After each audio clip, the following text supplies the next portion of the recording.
Dan the Board Game Man with this week's Top 5 Express Board Games Edition. Each episode, I'll give you a topic for a list, and I'll give you my picks for the top 5 games of that list. This week is our second of design groups. Last time I covered Matt Riddle and Ben Pitchback, or the Fleeples, as I love to call them. And this week, I'm going to do another one of these groups of people that I just absolutely love all the games that they have put out. This week, it's called Acchittocca. Now, this is a design group from Italy. They had a group of inventors that they list as back in 2001. They came together in an Italian game convention, and they wanted to put a lot of different games together themselves. And they wanted to be the kind of design collective that they can do things together better than they could working alone. And they took the name Acchittocca, which means whose turn is it in Italian. And it was born as they were playing the game. So as they were playing a different game, they heard that term and they thought it would be great subliminal advertising in order to, when you hear the word Acchittocca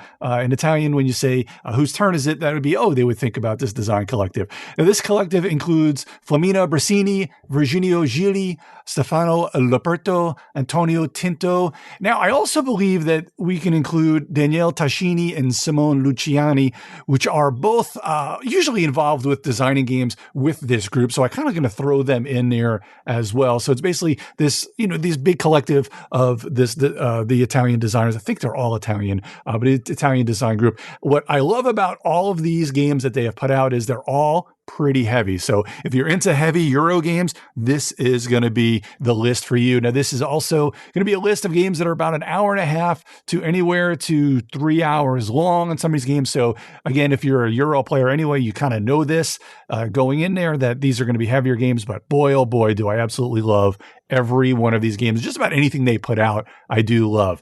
Now let's start off the list. Number 5, I'm going to start off with Grand Austria Hotel. This was from 2015, plays in pretty much, like I said, about an hour and a half to 2 hours, 2 to 4 players. And again, this is a mid to heavier game. This one was from specifically Virginio Gili and Simone Luciani. Now, in this game, you're basically an owner of a Grand Austria Hotel, and you're trying to get you're trying to do business and get the best people coming to your hotel and, in your cafe, and you want to make it world famous. Now, the start player is going to roll the dice. You're going to sort out by the number rolled, and you're going to put them in the corresponding action spaces. Now, you're going to choose one of the 6 actions, and depending on how many of the dice that are there, that's going to determine kind of the strength of your action. And then you're going to get the income or the things that you'll get from that action, and then you'll carry out other actions. Now, on your turn, you're trying to, play some cards. You're kind of increasing your cafe, increasing the different things in your hotel,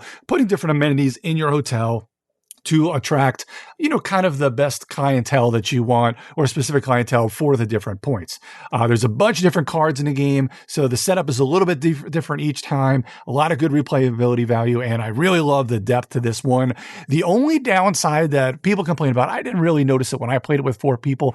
Now, the game plays kind of serpentine. So the first player in a round, it goes from 1 to 4, and then a 4th player gets their action as well, and then it goes back to 4 to 1. So if you do kind of get to 1 or 2 actions in, the first or second action in a round, you could be sitting there a little while. Now, to me, you're kind of, since it is a little heavier, you're thinking about what you want to do on your turn anyway. So I really don't mind it myself, but some people have complained and say to just kind of stick in that sweet spot of about 3 players. That is Grand Austria Hotel. Number 4, we're going to go with Tzolk'in, the Mayan calendar. This is a little older. This is from 2012. This is really cool. This is from Simone Luciani and Daniele Tascini. This is out by CGE or Czech Games Edition. And it's going to be a game where, again, you're going to have a little more heavier Euro. So this is looking at about 2 hours here, a mid to heavier weight Euro game. Now, what you've got here is the 5 gears of kind of the Mayan calendar out there. And as the middle gear rotates, now the whole game is going to be basically one full revolution of the middle gear. It's also connected to 5 other smaller gears, which each do different things. Now, I like to call this one worker takement, because you're either putting your workers out or taking them all back. So if you have no workers in your hand to use, then you've got to take them all back. So you're putting a worker out, you're getting things like corn or extra workers, or moving up on a different god track tracks and getting different resources as well to build the different cards and to help you get more workers or to get these crystal skulls. Now, throughout the game, as you pull your worker off, depending on where you pull them off, there are action spaces which do different things. So there's, the different gears do different things. There's kind of like a corn, more action space. There's another resource kind of gear, another gear which is geared more towards kind of going up the god tracks. And another gear, which is basically more for where you are going to pull the crystal skull. When you put your worker on there, the further it goes, when you have to spend the skull, you get a lot more points and a lot more things for the gods. They're really, really good, real thinky, a lot of fun game. If you want to try this one out, it is available on Board Game Arena to try out, and it does play very, very well on there. So that's kind of one of those you can try before buy. Probably look at this one at about $50 as well. Pretty much all these games are going to be right around that $50 to $60 range. Grand Austria Hotel was that as well. So that was Tzolk'in, the Mayan calendar, also an excellent expansion available for Tzolk'in. Number 3 is going to be Coimbra. Now, Coimbra came out in 2018. This was kind of my game of the year back in 2018. This is from Flaminia Brasini and Virginio Gili. This is put out by Eggert Spiel, and I believe Plan B puts it out over here in the US. 2 to 4 players, plays in again about an hour and a half to 2 hours, and a heavier weight Euro game. What's really cool about Coimbra is, again, it's using dice in really, really cool ways. You're going to have kind of the different dice will be out there that you're going to be drafting the different dice, and depending on the cards that you're getting as you're kind of drafting these dice and using them, the cards will determine what you're able to do. There's also kind of the different tracks. So the different cards, the different dice that you do draft will get, the color of the die will correspond to one of the other tracks. There's also kind of another part of the game where you're kind of moving your person around the city. And then as you're leaving your influence marker, you'll get other actions or other influence or point and stuff like that too. Again, there's a million things going on, which is just so great and meaty in Coimbra. And I just love kind of the different worker placement and using those dice. Anytime you can use dice as workers, it's just awesome. So this is a really, really fun game. Check this one out. Coimbra. I'll spell this one Coimbra.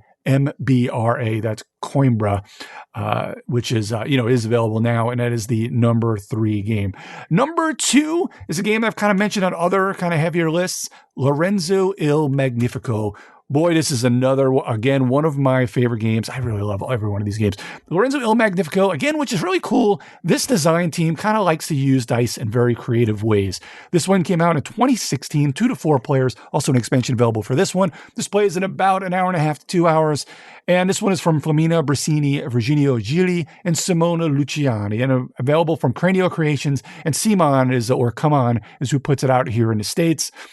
And it's going to be hard for me to spell this one, but Lorenzo Il Magnifico, just kind of as it sounds, is how it's spelled out there. But again, in Lorenzo Il Magnifico, you have kind of your own player board in which you're kind of drafting different cards or kind of acquiring cards from this display. There's going to be 4 different towers in a display, and it'll be dice that'll be rolled at the beginning of the round. Everybody will have kind of these discs that you'll use, and depending on the color of your disc, you're going to be using the certain die that's associated with that, with that disc, and you'll be using it in the different columns to draft other cards to put in your display. Now, there are cards that do kind of immediate effects. There are cards that will do end game effects. And you also got these different cards that will give you kind of, they're kind of famous people cards, are all kind of inventors and people throughout history, very popular people cards. They're kind of what they call the leader cards. And as you get a certain threshold of different cards into your tableau, you will be able to use that leader card, and they're pretty powerful. And they kind of come into play even more so in the expansion, which is a must buy for me. The game itself is amazing, but it is kind of the expansion is really good. Now it's you're using the different, also using the dice to kind of what I call kind of running your engine. As you get certain cards in one of these 2 different engines, depending on the number on your die, you're going to be running this one of the 2 different engines, and you'll get other resources or other, you also get some piety on the piety track. And if you have to have a certain amount of kind of holiness or piety to not anger the church, because if you anger the church, you get these excommunication cards, which are not good, man. They are really just devastating when you're playing a game, because they can keep you from getting points in other ways or using other actions. They're just hard. So you always want to get up that piety track, or hey, some people just ignore it altogether and just kind of get to the end of the track and don't turn in for the piety because you get a lot of points on that track. So there's a lot of things going on here. Your typical heavy Euro where there's a million ways to score points and a million different things going on there. So, but you do have that worker placement and kind of dice workers, drafting cards, playing your tableau. Man, there's so many things going on, but it is such an amazing game. Lorenzo Il Magnifico at number 2. Number 1 is Agizia. Now, this is Egizia, or the newer version, which is Agizia Shifting Sands, which is put out by Stronghold Games. Kind of the old one is kind of out of print, but you may still be able to find it. Now, Agizia, 2 to 4 players, plays in an hour and a half. Again, heavier weight Euro. This is a little lighter than some of the other ones on this list, but still that mid to heavyweight Euro. And this one I think this was kind of their main game that Acchittocca put out first back, even though I think the original Agizia was released in 2009, and a new one was just put out last year. Again, it's Flaminia Brasini, Virginio Gili, Stefano Luperto, and Antonio Tinto. And again, the new one is out by Stronghold Games. What's really cool about Agizia, this is kind of one of the first games to do worker placement in this really cool way. So you do have kind of the Nile River, where you're kind of going down as you go down the river, placing your worker or your boat different places, you cannot go back up river. So you have to make some very important decisions on where you're going to put your boats. So as you're going down river, you can't go back. There are cards that let you, as usual, you can just kind of, you can cheat, we call them cheaty cards. So you can break the rules a little bit by cards in a game like most games, but you will be putting your workers, your boats out there. And as you're kind of doing different actions with these boats, you're going to be kind of building the pyramids, building the obelisks.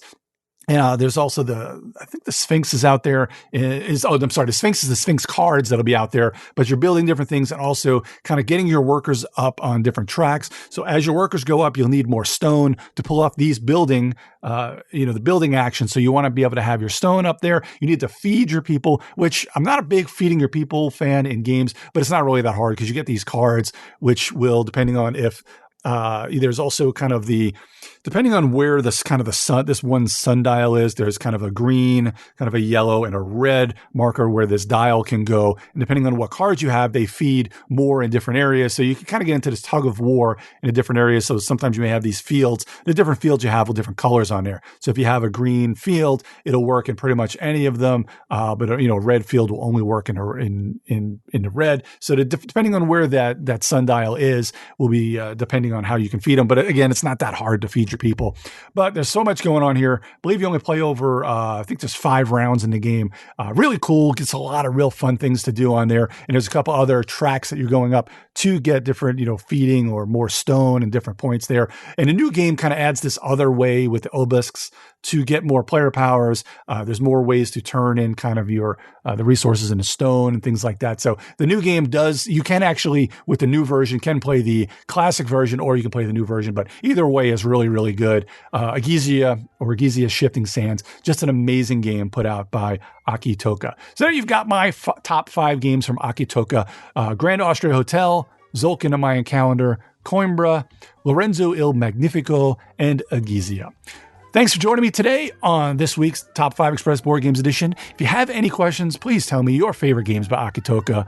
You can comment on this episode on Majorspoilers.com or go to the site for tons of great podcasts or content by Stephen and the rest of the Major Spoilers crew. You can also contact me. I am Dan the Board Game Man. You can find me on Twitter at GeekJockBlog or on the Geek All Stars podcast, or as a contributor to TMSPM, where I do a board game segment with Scott and Brian. I'll be back in a couple more weeks for some more top 5 goodness. But until then, hey, grab one of these really heavy board games and play them with your family and friends at home, because it's a good way to kill a good afternoon and just get a good workout in with your brain. But until then, have some fun with your family and friends. We'll see ya.